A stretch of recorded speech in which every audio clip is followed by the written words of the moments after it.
Hello guys, welcome creators. कैसे हैं आप लोग। तो आज हम लोग अपना जो न्यू टॉपिक है वो इस क्लास में कंटिन्यू करेंगे और आप लोगों का जो चैप्टर 11 है उसी को हम लोग कंटिन्यू करेंगे। इसी में आज हम लोग नया टॉपिक पढ़ने वाले हैं। तो उस दिन हम लोगों ने ड्राई क्लीनिंग किया था, आज हम लोग करने वाले स्टेन, साथ ही धब्बे और स्टेन रिमूवल पढ़ेंगे। धब्बे छुड़ाने की विधियाँ क्या होती हैं और किस प्रकार के धब्बे जो होते हैं वस्त्रों पर लग जाते हैं, मतलब कितने प्रकार के जो दाग धब्बे होते हैं वस्त्र पर लग जाते हैं, उन सब के नाम देखेंगे। साथ ही उनको छुड़ाने की जो चीज़ें हैं, जो पदार्थ हैं, कौन कौन से होते हैं, किस प्रकार से उनको वस्त्रों से हटाया जा सकता है, वो सारी चीज़ें हम लोग अपनी क्लास में समझने वाले। तो पहले समझ लेते हैं कि स्टेन क्या होता है, धब्बा होता क्या है। जब कोई बाहरी पदार्थ वस्त्र पर गिर जाता है और उस पर बाहरी पदार्थ को सोख लेता और वस्त्र क्या करता है, उस बाहरी पदार्थ को सोख लेता है, तो वस्त्रों पर दाग धब्बे पड़ जाते हैं। तो धब्बा क्या होता है, अगर किसी वस्त्र पर कोई बाहरी पदार्थ, कोई लिक्विड वाला, कोई चिकनाई युक्त पदार्थ या कोई तरल पदार्थ वस्त्र पर गिर गया है और वस्त्र के द्वारा उसे सोख लिया गया है, तो वो क्या बन जाता है, वो दाग धब्बा जो है वस्त्र पर छोड़ देता है और वहाँ पर धब्बा जो है स्टेन बन जाता है। इन धब्बों को साफ किया जाना आवश्यक है। इनमें से कुछ धब्बे तो वस्त्र धोने पर छूट जाते हैं, परंतु कुछ ऐसे होते हैं जो नहीं छूटते हैं और इसके लिए विशेष विधियों का प्रयोग में लाना पड़ता है। और जो नहीं छूटते हैं उन धब्बों को छुड़ाने के लिए विशेष प्रकार की विधियों को प्रयोग में लाना पड़ता है। धब्बे कुछ विशेष प्रकार के पदार्थों से पड़ जाया करते हैं और जो धब्बे होते हैं वो भी अलग अलग प्रकार के होते हैं, मतलब प्राकृतिक होते हैं, जानतो होते हैं और जो होते हैं कृत्रिम होते हैं। तो इस प्रकार के खनिज वाले होते हैं, बहुत सारे होते हैं। तो वो कौन कौन से होते हैं, किस प्रकार के होते हैं, उन सबको हम लोग एक एक करके जो है अपनी क्लास में समझेंगे कि धब्बे कौन कौन से किस किस प्रकार के वस्त्र पर लग जाते हैं। पहला है वानस्पतिक। ये धब्बे चाय, कोको, कॉफ़ी, फल आदि से पड़ जाते हैं। ये आम्लिक होते हैं। इन धब्बों को छार से हटाया जा सकता है। अगर चाय, कॉफ़ी और इन सब का धब्बा वस्त्र पर लग गया है तो उनकी प्रकृति कैसी होती है, अम्लीय, और अम्लीय प्रकृति के धब्बों को छुड़ाने के लिए जो है छार का प्रयोग किया जाता है। चिकनाई के धब्बे, मक्खन, तेल, पेंट, वार्निश के धब्बे चिकनाई के धब्बे होते हैं। जातक धब्बे मतलब जंतुओं के जो धब्बे होते हैं, जंतुओं के रक्त, अंडे, मांस आदि से जो धब्बे वस्त्र पर पड़ जाते हैं वो जातक धब्बे कहलाते हैं। इनमें प्रोटीन का विशेष हाथ होता है। इस प्रकार के धब्बों पर गर्म जल नहीं पड़ना चाहिए, अन्यथा जो प्रोटीन, दूध, अंडे और मांस से पड़ने वाले धब्बे होते हैं वो छूटते नहीं हैं। पसीने के धब्बे, कमीज़ों, ब्लाउजों आदि की बगलों पर पसीने के धब्बे लग जाते हैं। तो पसीना भी क्या करता है, वस्त्र पर दाग धब्बे बनाने का कार्य करता है। रंग के धब्बे, रंग के धब्बे दो प्रकार के होते हैं, अम्लीय होते हैं और क्षारीय होते हैं। इन धब्बों को छुड़ाने के लिए यह ज्ञात कर लेना चाहिए कि कौन सा रंग किस प्रकृति का है। अगर अम्लीय रंग के धब्बा वस्त्र पर लगा है तो उसको छुड़ाने के लिए क्षार का प्रयोग किया जाता है। अगर क्षारीय रंग का धब्बा वस्त्र पर लगा है तो उसको छुड़ाने के लिए अम्ल का प्रयोग किया जाता है। अब समझते हैं खनिज धब्बे कौन से होते हैं। लोहे की जंग और दवाओं के धब्बे वस्त्र पर लग जाते हैं। इसमें धातु तथा रंग को सम्मिश्रित किया जाता है। तो खनिज धब्बे में क्या आता है, लोहे की जंग से लगे धब्बे, दवाओं के धब्बे जो होते हैं वो खनिज धब्बों में आते हैं। जलने तथा झुलसने के धब्बे, यह धब्बा भूरे रंग का होता है। किस प्रकार का होता है, भूरे रंग का। ये धब्बे गर्म प्रेस या इसी प्रकार किसी अन्य गर्म वस्तु के कपड़े पर लग जाने से पड़ते हैं। घास के धब्बे, घास में क्या होता है, घास का जो हरा रंग होता है वो क्लोरोफिल के कारण होता है। तो घास में जो धब्बा पड़ेगा वो किस प्रकार का होगा, घास से जो धब्बा पड़ता है वो हरे रंग का होता है। गीली घास पर बैठ जाने से सफ़ेद कपड़ों का कभी कभी क्या होता है, धब्बे पड़ जाते हैं और धब्बे इतने गहरे होते हैं कि आसानी से नहीं छूटते हैं और इन्हें छुड़ाने के लिए जो है विभिन्न विधियों का प्रयोग करना पड़ता है। आप समझते हैं कि जो विभिन्न प्रकार के धब्बे पड़े हैं उनको छुड़ाएंगे किस प्रकार से।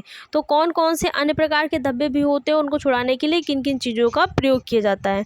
साग सब्जियों के धब्बे, प्रायः ये धब्बे गर्म पानी और साबुन से धूप में ब्लीचिंग करने पर साफ हो जाते हैं। रेयॉन वस्त्रों पर बोरिक एसिड या सोडियम और ऊनी एवं रेशमी वस्त्रों पर अमोनिया का हल्का घोल प्रयोग करने से जो साग सब्जियों के धब्बे होते हैं वो छूट जाते हैं। तो अगर जो साग सब्जी हैं, जो सब्जियां हैं, उनके अगर धब्बे वस्त्र पर लग गए हैं तो ब्लीचिंग करके छुड़ा सकते हैं।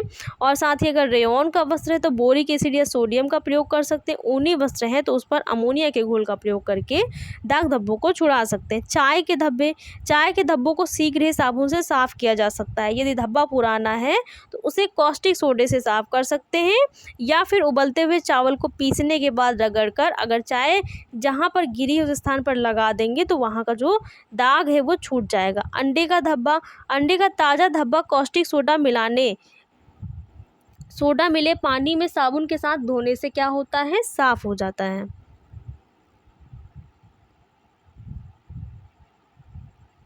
अगला कौन सा है, अगला है फलों के धब्बे। फलों के धब्बे किस प्रकार से छूटते हैं, यदि वस्त्र सूती है और उस पर नींबू और नमक रगड़ना चाहिए। अगर फल का धब्बा लग गया है और वस्त्र कैसा है, सूती है, तो उस पर नींबू और नमक लगाकर रगड़ने से धब्बा साफ़ हो जाएगा। या मट्ठे के घोल में धो लीजिए तब भी साफ़ हो जाएगा। अगर वस्त्र रेशमी है तो उसको किससे धोएंगे, अमोनिया के ठंडे घोल में धो करके जो धब्बा होता है उसको हटा सकते हैं। हल्दी का धब्बा, हल्दी का ताज़ा धब्बा कास्टिक सोडा मिले पानी में साबुन के साथ धोने से साफ़ हो जाता है। पुराना धब्बा ब्लीचिंग पाउडर के हल्के घोल हाइड्रोक्लोरिक जो एसिड होता है उससे स्प्रिट मिला करके उससे छुड़ा सकते हैं। मक्खन का धब्बा, ऊनी और रेशमी वस्त्रों पर टेल्कम पाउडर, पेट्रोल या बेंजीन लगाकर गुनगुने पानी और साबुन से धोने से मक्खन का जो धब्बा होता है वो साफ़ हो जाता है। मक्खन का जो धब्बा होता है वो कैसा है, चिकनाई युक्त धब्बा। और जब चिकनाई युक्त धब्बे वस्त्र पर लगते हैं तो उस स्थान के धब्बों को छुड़ाने के लिए पाउडर टाइप जो चीज़ें होती हैं, जो सूखी हुई चीज़ें होती हैं, उनको उस स्थान पर रगड़ने से क्या होता है, वो जो सूखी हुई चीज़ें होती हैं जैसे टेल्कम पाउडर हो गया और चोकर हो गया आटे का, इन सब का प्रयोग करने से पेट्रोल बेंजीन वो उस धब्बे को सोख लेते हैं और धब्बा क्या होता है, छूट जाता है। नीली स्याही का धब्बा, प्रायः ऐसा धब्बा नींबू और नमक रगड़ने से साफ़ हो जाता है। यदि धब्बा साफ़ ना हो तो धब्बे को मट्ठे या दूध में भिगोकर उस पर 1 भाग टाटरी और 2 भाग फिटकरी का घोल रगड़ने से जो धब्बा होगा वो साफ़ हो जाएगा।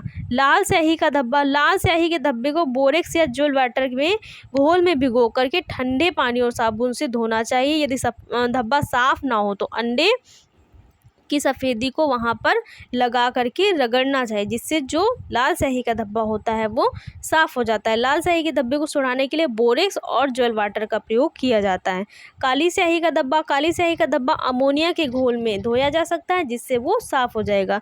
और कत्थे का धब्बा क्या होता है, बोरेक्स, प्याज का रस, हरी मिर्च, पका हुआ अमरूद, आलू, कच्चा आलू आदि रगड़ने से जो वस्त्र पर कच्चे दूध से धोने पर कत्थे का जो धब्बा होता है वो साफ़ हो जाता है। अगर कत्थे का धब्बा लग गया है तो वहाँ पर बोरेक्स से, प्याज के रस से, हरी मिर्च से और पका हुआ जो अमरूद होता है, कच्चा आलू होता है और साथ ही दूध, अगर दूध है वो भी कच्चा दूध अगर उस स्थान पर रगड़ देंगे, उससे साफ़ कर देंगे तो वो धब्बा क्या होता है, कुछ देर के बाद वहाँ से हट जाता है। मिट्टी का धब्बा, अल्कोहल या कच्चा आलू पीसकर रगड़ने से जो मिट्टी का धब्बा होता है वो साफ़ हो जाता है, उस स्थान से क्या होता है, छूट जाता है।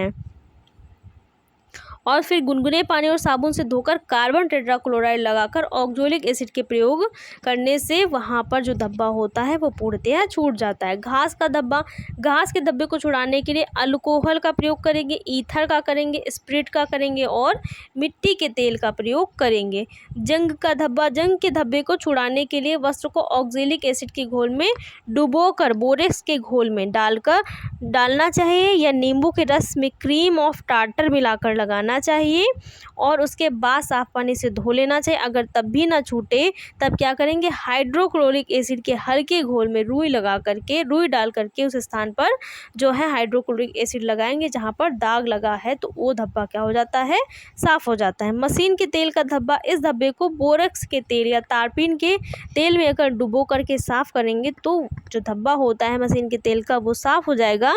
अगर वस्त्र रेशमी है तो बेंजीन या पेट्रोल का प्रयोग करके धब्बे को छुड़ाया जा सकता है। पसीने का धब्बा, इस धब्बे को छुड़ाने के लिए वस्त्र को पानी से धोकर जोल वाटर या अमोनिया के हल्के घोल में साफ कर सकते हैं, जिससे जो धब्बा होता है वो छूट जाता है। तो पसीने के धब्बे को छुड़ाने के लिए क्या करेंगे, ज्वेल वाटर या अमोनिया का प्रयोग कर सकते हैं। मोमबत्ती का धब्बा, तो कितने सारे हम लोगों ने धब्बे पढ़ लिए, 15-16 पढ़ लिए, अभी और हैं तो 21 हैं। तो जो धब्बे होते हैं वो कई प्रकार के होते हैं और किसी भी प्रकार की चीज़ से, किसी भी प्रकार के पदार्थ से वस्त्र पर पड़ जाते हैं। उनको छुड़ाने का तरीका भी अलग अलग होता है और पदार्थ भी अलग अलग होते हैं, साथ ही विधियाँ भी अलग अलग होती हैं। तो अगर इन सब का ज्ञान नहीं होता है तो जो लोग नहीं जानते हैं, अगर नया वस्त्र भी पहना उन्होंने और किसी प्रकार का धब्बा लग गया, दाग लग गया, स्टेन लग गया उस पर, तो वो उसे हटा देते हैं और पहनते नहीं हैं। तो इस प्रकार से क्या होता है, धन का अपव्यय भी होता है और बहुत सारे जो अच्छे कपड़े जो यूज़ में आने वाले होते हैं वो भी बेकार चले जाते हैं और किसी प्रकार के प्रयोग में नहीं आते। तो अगर इन सब बातों का ज्ञान होता है तो वस्त्रों का प्रयोग भी करना बहुत ज़्यादा सुनिश्चित हो जाता है। मोमबत्ती के धब्बे को छुड़ाने के लिए ब्लॉटिंग पेपर का प्रयोग करेंगे। अगर धब्बा लग गया है किसी चीज़ पर तो 2 ब्लॉटिंग पेपर लेंगे, एक ऊपर लगाएंगे, एक नीचे लगाएंगे, उसके ऊपर से प्रेस चला देंगे तो जो मोमबत्ती का जो मोम होता है वो पिघल करके ब्लॉटिंग पेपर में दोनों तरफ से सोख लिया जाता है और जो धब्बा होता है वो छूट जाता है। उसके बाद उसे साबुन से अच्छी प्रकार से धुल देते हैं वस्त्र को।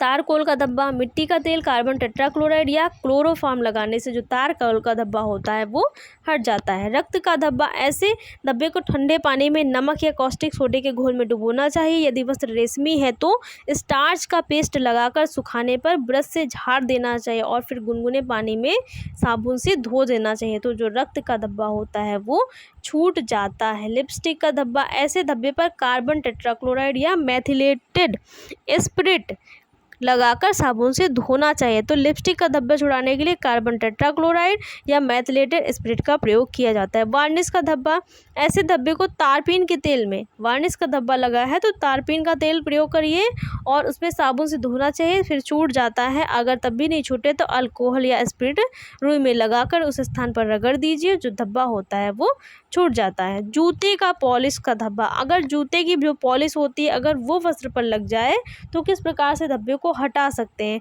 तो पहले क्या करेंगे, पॉलिश जो लग गई उसे खुरच कर वहाँ से हटाएंगे, फिर ग्रीस लगाकर वस्त्र को गर्म पानी और साबुन से धोएंगे। फिर क्या करेंगे, ग्रीस लगाएंगे वस्त्र पर, उसे गर्म और पानी से धोएंगे। धब्बे के ना छूटने पर तारपीन या मिट्टी के तेल में भिगोकर साबुन से रगड़ दीजिए और जो धब्बा होता है वो साफ हो जाएगा। तो कितने प्रकार के धब्बे हम लोगों ने आज पढ़े, कम से कम 22 प्रकार के जो धब्बे होते हैं वो पढ़ लिए। साथ ही वो किस प्रकार छुड़ाए जाएंगे और कौन कौन सी चीज़ों का प्रयोग करके छुड़ाए जा सकते हैं, ये सब हम लोगों ने जाना। और धब्बे होते क्या हैं ये भी जान लिया। तो ये वाला टॉपिक भी आपका आज की क्लास में पूरा कंप्लीट हो गया है, कुछ भी नहीं बचा है।